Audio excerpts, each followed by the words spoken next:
लक्षवेधी नोंदी हाताने लिहिण्याचा जो काही प्रयत्न मी केला तो एका मर्यादेनंतर मला थांबवावा लागला आणि म्हणूनच आता जे काही मला त्या वेळेला सुचले ते शब्दात व्यक्त करताना मला ध्वनिफिती बनवण्याची वेळ आली आहे.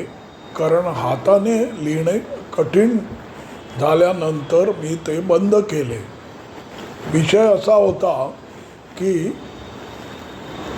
डॉक्टर अनिल अवचट यांचे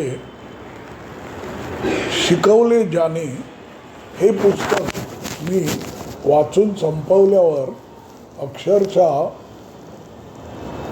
एका वेगळ्याच दुनियेत गेलो. ट्रान्स लागणं म्हणतात त्याप्रमाणे. कारण त्यामध्ये इतकी काही वेगवेगळ्या विषयांवरची माहिती आणि अनेक व्यक्तींची स्वभाव वैशिष्ट्ये अत्यंत सुलभ अशा शब्दात जातिवंत जणू जिवंत केली आहेत. अशा तऱ्हेने उभी केली असल्यामुळे मी अक्षरशः भारावून गेलो. आनंदाश्रू यायला लागले आणि त्यावेळेला माझ्या मनामध्ये जे भावविश्व निर्माण झालं ते मला पुन्हा आता 3-4 दिवस गेल्यावर व्यक्त करताना कठीण जात आहे. ते जसंच्या तसं तेव्हाच जर मी व्यक्त केलं असतं तर ते अजून प्रभावी झालं असतं.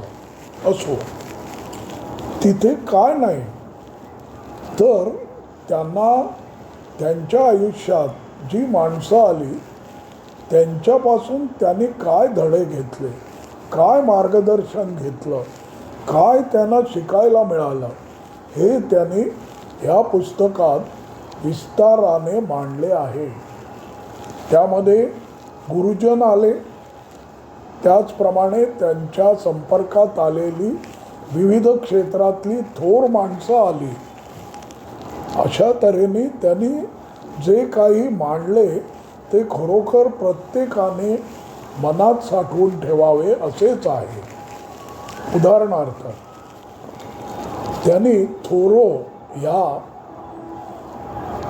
असामान्य विचारवंताचा जो काही विश्व, त्याचे थोरोचे विश्व या एकंदर प्रकरणामध्ये मांडले आहे ते खरोखर न विसरण्याजोगे. त्यावेळेला मला त्या थोरोची जी काही वेगवेगळी अशी विचारपुष्पे मांडली होती त्याने ती खरोखर लिहून ठेवायला हवी होती. आता ती तशीच्या तशीच मांडणं अक्षरशः कठीण आहे. त्याच्यामुळे अनेक लोकांना प्रेरणा मिळून त्यांनी वेगवेगळ्या अशा प्रकारचे मार्ग अवलंबले. त्याला एक नियम न पटल्यामुळे त्याने जी काही शिक्षा मिळाली ती भोगली आणि सरळ सांगितलं की मी भोगायला तयार आहे. आणि त्याच्या अनुभवातून सत्याग्रह, असहकार अशा तऱ्हेची अहिंसा पाळणारी अनेक चळवळी त्यामुळे वेगवेगळ्या दिग्गजांना सुचल्या आणि त्यांनी त्या प्रत्यक्षात आणल्या. मार्टिन लुथर किंग आणि गांधीजी ही त्यातली वेचक वेधक उदाहरणे. या एवढ्यावरूनच तुम्हाला समजेल की थोरो हा विचारवंत किती थोर होता आणि त्यांनी जगाला जे लॅटरल थिंकिंग किंवा आउट ऑफ बॉक्स विचार करण्याची, परिघाबाहेर जाऊन वेगळाच विचार मांडण्याची जी किमया साधली ती खरोखर आजतागायत विलक्षण लोकप्रिय झाली आहे. दुर्दैव असे की तो 43 वर्षे जगला. त्यातील 2 वर्षे वॉल्डन नदीच्या काठी राहून झोपडी बांधून वेगळ्या प्रकारचं जीवन जगण्याचा त्याने प्रयत्न केला.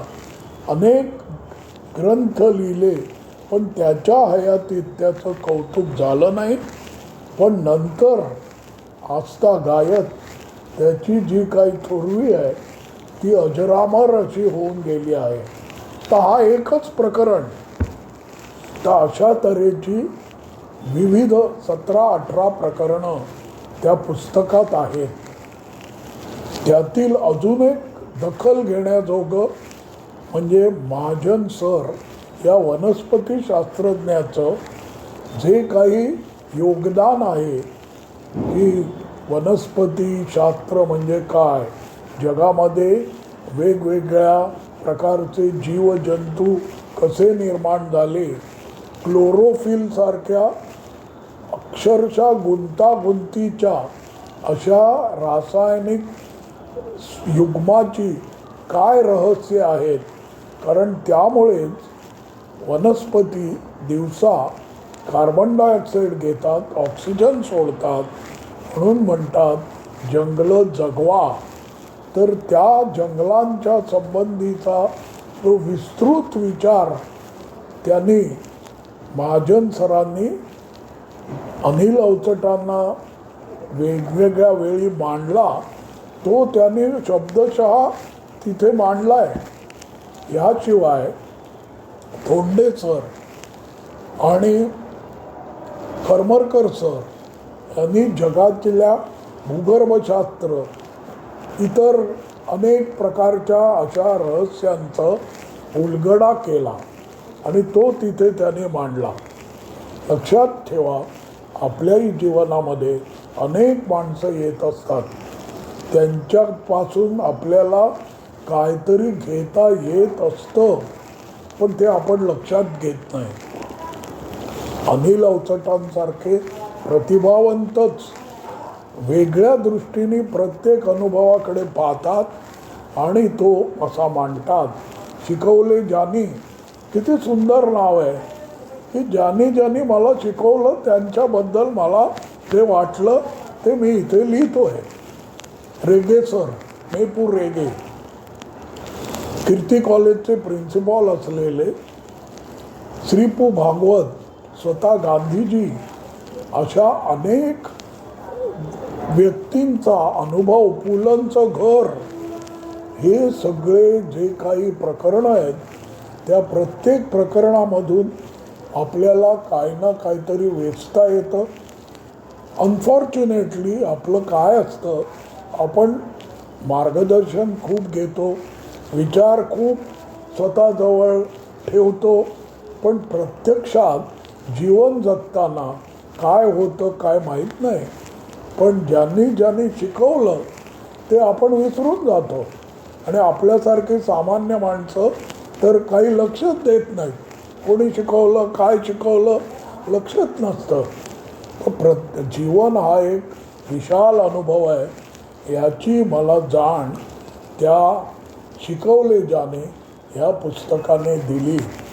तेव्हा लक्षवेधी नोंदीमध्ये मला जे मांडायचं होतं त्यातला पहिला जो मुद्दा मी मांडला तिथे की शिकवले जाणे यांच्याबद्दल मला काही सांगायचं आहे, ते इथे मी सांगितलं.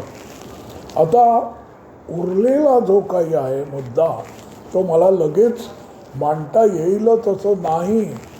मटा परवाच्या संवाद पुरवणीत देखील असंच संस्मरणीय वेगळ्या भवतालात घेऊन जाणारं मी वाचलं. त्याबद्दल पुन्हा एकदा केव्हा तरी धन्यवाद. मी सुधाकर नातू.